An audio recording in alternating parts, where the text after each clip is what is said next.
Instant Pot, and it's been an instant success, and I want to give you my review on it. So today I wanted to do a video and just tell you how I like my Instapot and give you some just ideas about the features, because they're really popular today. And I never thought I would use it as much as I do, but when I got my Instapot, it was replacing my old pressure cooker. Now, I'm a person who had a horrible accident with a pressure cooker exploding and getting burned. It was horrible, so I never wanted to see another pressure cooker ever. But my lovely niece Nicole talked me into getting an electric one, which I had for many years, and I loved it. Because with an electric one, then you can't take the lid off, and it was just so much safer.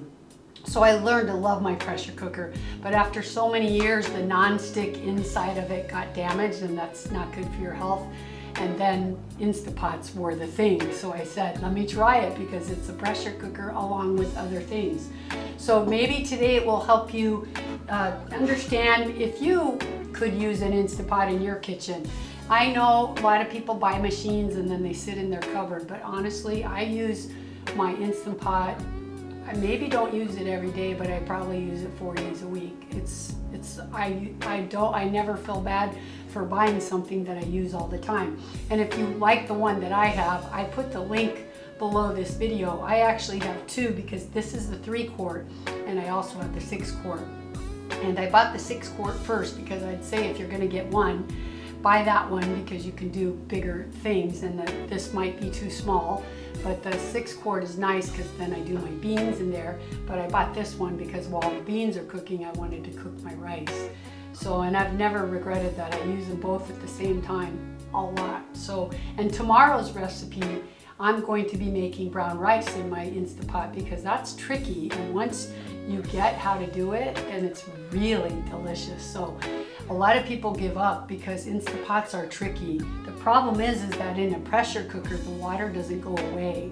It stays there. Now in rice, the water goes into the rice and the rice expands, but the water's not evaporating like on the stove when you're cooking, let's say, a soup, right? So when you cook a soup in the Instapot, it's not gonna get thicker, and the flavor's gonna still be different than when it's on the stove, because on the stove, the flavor gets stronger as it enhances down and you lose liquid.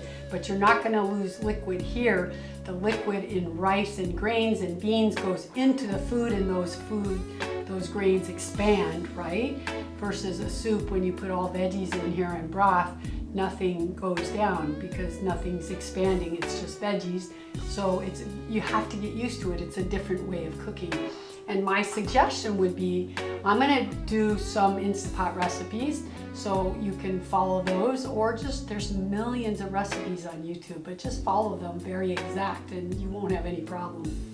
So the things I love about my Instapot is that, first of all, it's really easy to use. It's easy. Mine has all these functions. It's like 9 in 1, so it has steam, saute, pressure cooker, and then it'll say rice, beans, stew, soup.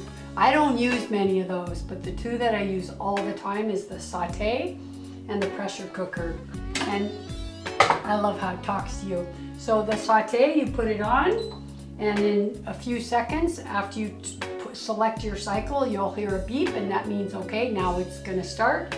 And you'll hear that any minute now. And then right there, so now that means it's on, and very soon the bottom of this pot will get hot, and I can put my veggie broth and my onions and start sauteing them, because I like to do that before.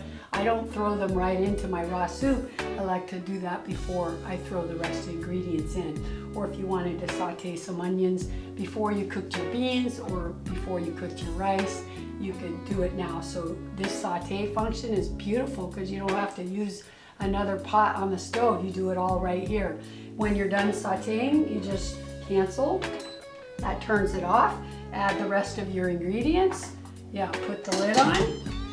And if you were gonna pressure cook, then you would hit pressure cook, and then you'd set the minutes and start. Super easy.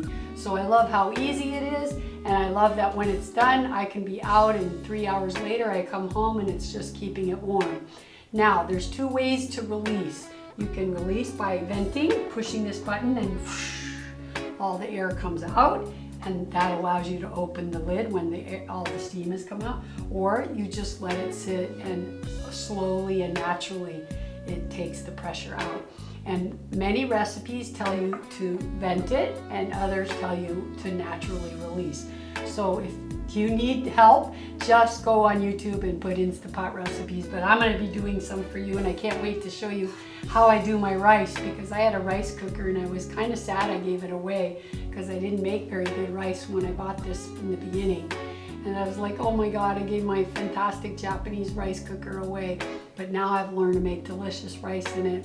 But it just takes practice, because you have to learn the exact amount of liquids. But once you get it, you'll love it.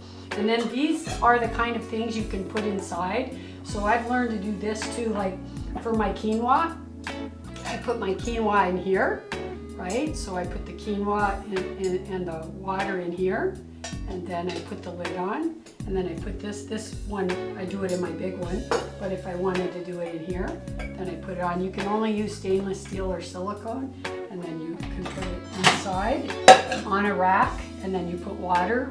It always needs 1 cup of water. Then you put the lid on, and then when you turn it on to pressure cook, it steams it right in the pot. So that's a cool feature. It's called a pot inside a pot cooking. And I've done that in here with rice. You can try your rice that way, or you can try it straight in the pan. You'll see recipes for both. I've done it both ways. Now I can do it straight in the pan with good success. I'll show you that tomorrow. And you guys, if you've liked this video, make sure you check out my others, and please subscribe. Thanks.